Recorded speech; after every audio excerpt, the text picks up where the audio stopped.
एक अंधी लड़की आंचल सुहाग रात की सेज पर बैठी हुई थी। तभी उसे किसी के छूने का एहसास होता है। कौन कौन है यहाँ? कौन क्या डार्लिंग, मैं हूं तुम्हारा पति संदीप और आज की रात तुम पर मेरा पूरा हक है। लेकिन तभी पीछे से अशोक आ जाता है, जो कि संदीप का बड़ा भाई था। संदीप, ये क्या कर रहे हो? पीछे हटो, ये मेरी भी पत्नी है और इस पर मेरा भी उतना ही हक है, और तुझसे बड़ा होने के नाते मेरा हक इस पर पहले है, इसलिए पहले मैं सुहाग रात मनाऊंगा। लेकिन तभी उस कमरे में सबसे बड़ा भाई निरंजन आ जाता है। चल बे पीछे हट, आज मेरी सुहाग रात है तो तुम दोनों यहाँ क्या कर रहे हो? सबसे बड़ा मैं हूं, इसीलिए सबसे पहले सुहाग रात का हक भी मेरा ही है। आखिर कौन आंचल के साथ सुहाग रात मनाएगा? इस पर तीनों भाइयों में बहस छिड़ जाती है। लेकिन आखिर ऐसा हुआ क्या था जो अंधी आंचल को एक साथ 3-3 लड़कों से शादी करनी पड़ी? तो आइए ये जानने के लिए चलते हैं इस कहानी की शुरुआत में। सुंदरनगर एक बहुत ही खूबसूरत गांव था, जिसमें सेठ धनपत रहता था। सेठ धनपत को किसी चीज की कमी नहीं थी। मालिक, ये लीजिए आपकी चाय। शुक्रिया शांता, अगर सुबह सुबह तुम्हारे हाथों की अदरक वाली चाय ना पी लूं तो सुबह ही नहीं होती मेरी। इसीलिए तो मालिक आपके लिए अदरक वाली चाय लेकर आई हूं, ताकि आपकी सेहत भी ठीक रहे। शांता, अब तबीयत की चिंता किससे है? अब तो बस एक ही चिंता सताए जा रही है, आंचल की शादी की। उसके हाथ पीले हो जाएं तो गंगा नहा लूं। पापा, पापा, आप कहाँ हैं? ये है सेठ की बेटी आंचल, जो कि जन्म से ही अंधी थी। सेठ धनपत के पास पैसों की कोई कमी नहीं है, लेकिन फिर भी वो अपनी बेटी की आंखों का ऑपरेशन नहीं करवा पा रहे हैं, क्योंकि अभी तक आंचल को कोई डोनर नहीं मिला। मेरी बच्ची इधर आ, बस एक बार इसे कोई डोनर मिल जाए, इसकी आंखों का ऑपरेशन अच्छे से हो जाए, फिर मैं अच्छा सा लड़का देखकर इसकी शादी करवा दूंगा। आप चिंता ना करो मालिक, हमारी आंचल बिटिया है ही इतनी प्यारी, एक दिन ऊपर वाला इसके साथ सब ठीक करेगा। ये कहकर शांता रसोई में चली जाती है और मन ही मन सोचती है, इस सेठ के पास इतने पैसे हैं, इतनी संपत्ति है, लेकिन ऊपर वाले ने एक बेटी दी, वो भी अंधी। आखिर ये बूढ़ा और ये अंधी क्या करेंगे इतने पैसों का? अगर किसी तरह इसकी बेटी की शादी मैं अपने बेटे से करवा दूं तो हम तो रातों रात अमीर बन जाएंगे। शांता एक लालची औरत थी, जो अपने बेटे की शादी अंधी आंचल से करवा देना चाहती थी, ताकि उनकी सारी प्रॉपर्टी उन्हें मिल जाए। ऐसे ही समय बीता। एक रोज सेठ धनपत जब सीढ़ियों से नीचे उतर रहे थे तो अचानक उनका पांव फिसला और वो जोर से चिल्लाते हुए नीचे गिरे। उनकी आवाज सुनकर शांता और आंचल वहां पहुंची। सेठ जी, उठिए, क्या हुआ आपको? सेठ जी। पापा, पापा, क्या हुआ शांता आंटी? पापा इतनी जोर से क्यों चिल्लाए? आंचल बेटी, तेरे पापा सीढ़ियों से गिर पड़े हैं और उठ भी नहीं रहे हैं। एक मिनट, इनकी दिल की धड़कन। शांता अच्छे से चेक करती है तो वो जान जाती है कि सेठ धनपत की मौत हो चुकी है। हे राम, ये क्या हो गया? ये क्या अनर्थ कर दिया तूने? ये अंधी बच्ची अब किसके भरोसे रहेगी?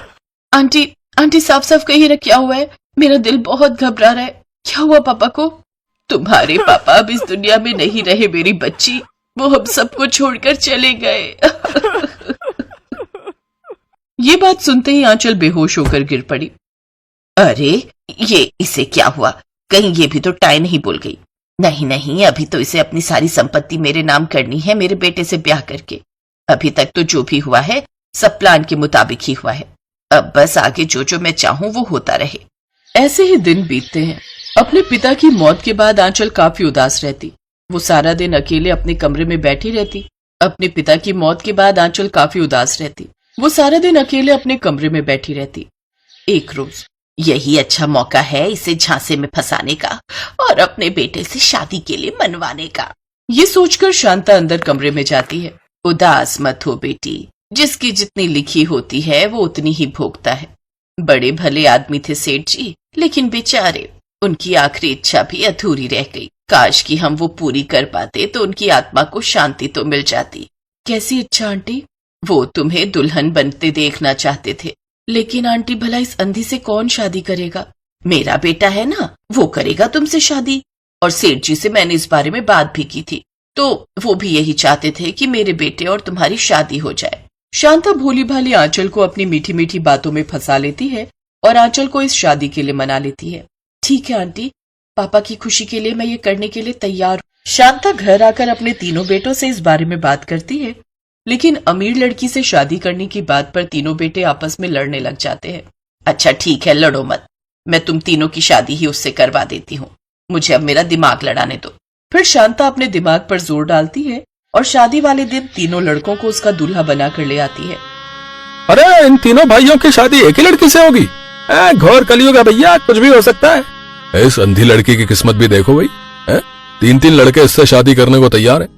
कि ये बात आंचल सुन लेती है और वो शांता से पूछती है, आंटी ये लोग क्या बातें कर रहे हैं? 3 दूल्हे मतलब? वो बात ये है कि पंडित जी ने कहा है कि मेरे तीनों बेटों की शादी एक ही लड़की से होनी चाहिए, नहीं तो लड़की और लड़का तीनों की मौत हो जाएगी। इसलिए ना चाहते हुए भी मुझे तीनों बेटों की शादी तुमसे करवानी पड़ रही है। शादी के मंडप में खड़ी आंचल अब दुविधा में थी। वो अपने पिता की आखिरी इच्छा को अधूरा छोड़ नहीं सकती थी, इसलिए उसने उन तीनों से शादी के लिए हाँ कर दिया और आंचल शांता की बहू बनकर घर आ गई। गृह प्रवेश के बाद आंचल अपने कमरे में थी, तभी बाहर शांता अपने तीनों बेटों से बात कर रही थी। तुम तीनों कान खोलकर सुन लो, इस बात की खबर कभी आंचल को नहीं होनी चाहिए कि हमने उसकी जायदाद के लिए उसे इस शादी के जाल में फंसाया है, और अब तुम सब जल्दी से उसकी संपत्ति अपने नाम करवा लो। और हाँ, उसे ये कभी नहीं पता चलना चाहिए कि उसके बाप की हत्या में भी हमारा हाथ है, हमने ही सीढ़ियों पर तेल गिराया था। आंचल चुपके से उनकी ये बातें सुन लेती है। इसका मतलब शांता आंटी ने मेरे साथ धोखा किया, पापा को उन्होंने मारा, सिर्फ मेरी प्रॉपर्टी लेने के लिए उन्होंने ये सब नाटक किया। अब मैं क्या करूं? फिर सुहागरात वाले दिन जब वो तीनों आंचल के पास आने के लिए आपस में लड़ रहे थे, तो आंचल कर कहती है, मेरी ये इच्छा है कि जब तक मेरी आंखें वापस ना आ जाए और मैं आप तीनों को अपनी आंखों से ना देख लूं, तब तक मैं सुहागरात नहीं मनाना चाहती। अरे यार कुछ और मांग लेती। अच्छा चलो ठीक है, जब तक तुम्हारी आंखें वापस नहीं आ जाती हम सुहागरात नहीं मनाएंगे। हाँ नहीं मनाएंगे। चलो फिर जब सुहागरात नहीं मनानी है तो फिर यहाँ इस कमरे में रहकर क्या करना। ऐसे कुछ दिन बीत जाते हैं। फिर आखिरकार एक रोज एक डोनर उन्हें मिल ही जाता है। डॉक्टर निखिल आंचल की आंख का ऑपरेशन करने वाले थे। मुझे बहुत डर लग रहा है डॉक्टर साहब। देखिए घबराइए मत, मैं हूं ना, आपको बिल्कुल दर्द नहीं होगा। डॉक्टर निखिल अपनी टीम के साथ आंचल की आंखों का ऑपरेशन करते हैं। ऑपरेशन के बाद 4 दिन तक उसकी आंखों पर पट्टी बंधी रहनी थी। इस दौरान डॉक्टर निखिल रोज आकर आंचल का हालचाल पूछते और दोनों बड़ी देर तक एक दूसरे से बातें करते रहते। आंचल बातों ही बातों में निखिल को सब बता देती है, जिसे सुनकर निखिल को उन लोगों पर बहुत गुस्सा आता है। ऐसे ही 4 दिन बीत जाते हैं।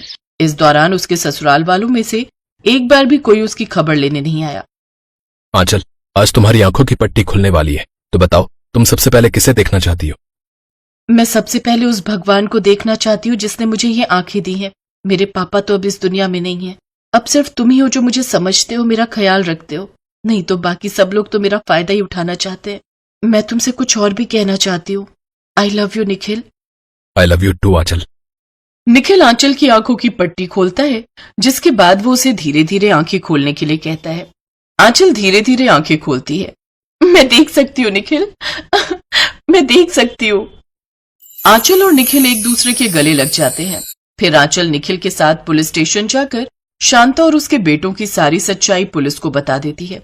पुलिस उन सबको पकड़कर जेल में डाल देती है, जिसके बाद आंचल निखिल से शादी कर लेती है और अब वो दोनों खुशी खुशी एक साथ रहते हैं।